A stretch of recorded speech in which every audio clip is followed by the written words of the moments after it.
مالا جائے بڑی بڑی باتیں سوچتی ہے. ایک مرتبہ حجت الاسلام امام غزالی فرماتے ہیں کہ میرے استاد ایک گلی سے جا رہے تھے, ایک نوجوان اکڑ کے چل رہا تھا, سینہ تان کے چل رہا تھا. میرے استاد نے کہا, اے جوان, گھمنڈ سے مت چل, غرور سے مت چل, اکڑ کے مت چل. تو اس نے پلٹ کے کہا, نصیحت قبول نہیں کی, پلٹ کے کہا, آپ جانتے ہیں میں کون ہوں؟ آپ جانتے ہیں میں کون ہوں؟ امام غزالی کہتے ہیں میرے استاد نے کہا, بیٹا اچھی طرح جانتا ہوں تو کون ہے. کون ہوں میں؟ کہ تیری ابتدا ناپاک نطفہ ہے اور تیری انتہا قبر کی سڑی ہوئی مٹی ہے. اچھی طرح جانتا ہوں تو کون ہے. گھمنڈ مت کرو, توبہ کرو, توبہ میں تاخیر نہ کرو. اپنی گفتگو ختم کر دوں, عنوان تو بہت بڑا ہے, اینڈ کر رہا ہوں. توبہ میں تاخیر نہ کرو.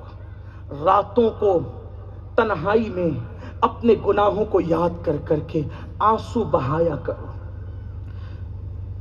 سیریلوں میں ہیرو ہیروئن کی جدائی کے مناظر دیکھ کے بہت رو چکے.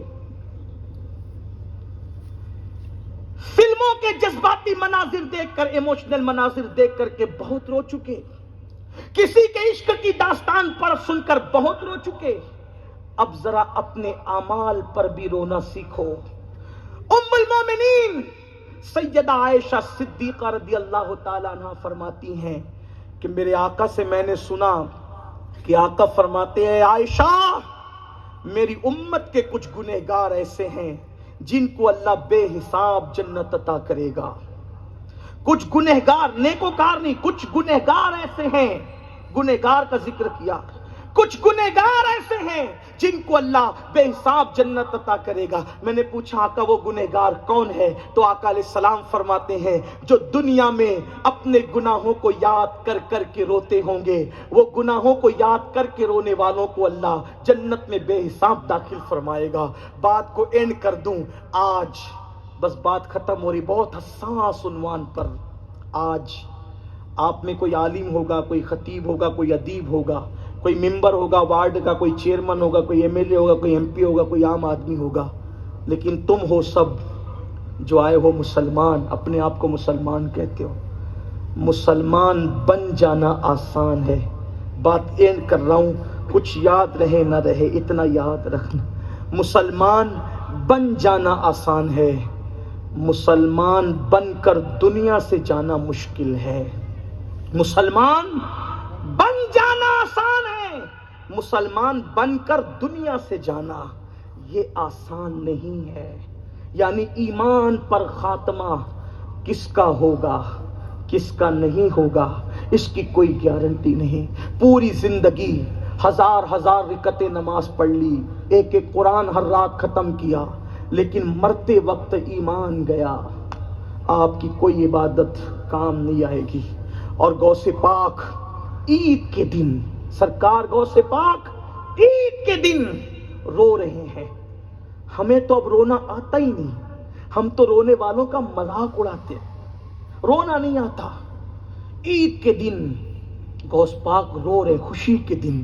مریدین آ کے کہتے ہیں, مرشد آج عید کا دن ہے, آپ رو رہے ہیں؟ غوث پاک فرماتے ہیں, ہاں, عبد القادر کی عید اس دن ہوگی جس دن عبد القادر کا خاتمہ ایمان پر ہوگا.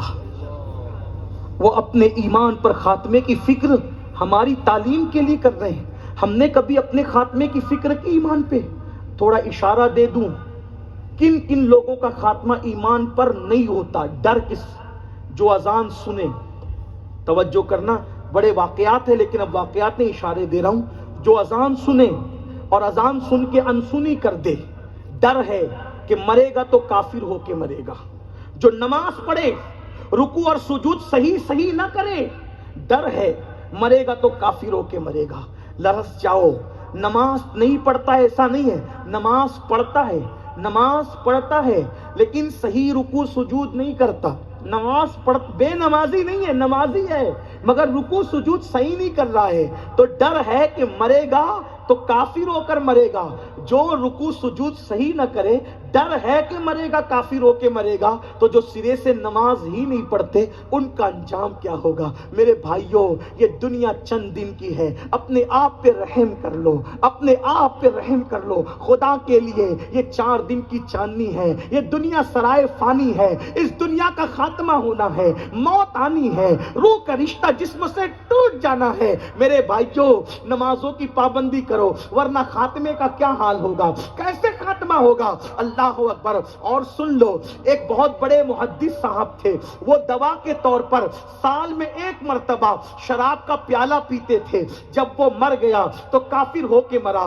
اللہ اکبر۔ ایک اور بہت بڑا محدث تھا، اللہ اللہ، جب وہ مرا تو کافر ہو کے مرا۔ تو اس کی بیوی سے پوچھا گیا، تمہارا شوہر کافر ہو کے کیوں مرا؟ جبکہ وہ بڑا عالم اور محدث تھا۔ تو اس کی بیوی نے کہا، جب بھی اس کو غسل جنابت فرض ہوتا تو غسل جنابت کرتا تو تھا، لیکن وہ یہ کہتا تھا، یار عیسائیوں میں ایک چیز بہت اچھی ہے کہ ہمارے یہاں غسل جنابت ہے اور ان کے یہاں غسل جنابت نہیں ہے۔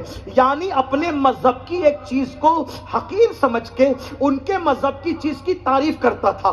ذرا جوانوں کی توجہ، یعنی کہ ان کے مذہب پر عمل نہیں کر رہا ہے، اپنے مذہب پر ہی عمل کر رہا ہے، لیکن حقیر جان کے اس کی تعریف کر رہا ہے، تو مر رہا ہے تو کافر ہو کے مر رہا ہے، عیسائی ہو کے مر رہا ہے۔ آپ مجھے بتائیں، آج تو ہم نے اپنی شکلوں کو یہودیوں کی طرح، مشرکوں کی طرح بنا لیا ہے۔ ہمارے گھر کی شادی دیکھو، ایسا لگتا ہے کہ مسلمان کے گھر شادی ہو رہی ہے یا غیر مسلم کے یہاں شادی ہو رہی ہے۔ اللہ اکبر۔ گھر کا ماحول دیکھو، اپنا لباس دیکھو، اتنا بڑا علم والا عیسائیوں کی ایک مذہبی چیز کی تعریف کر کے اپنے مذہب کی چیز کو حقیر کہہ رہا ہے، مرا تو ایمان چھین لیا گیا۔ ایک بات یہ بھی کہوں، آج یہ ایک بات سن لے دل کے کانوں سے، ایک شخص بڑا عالم محدث تھا،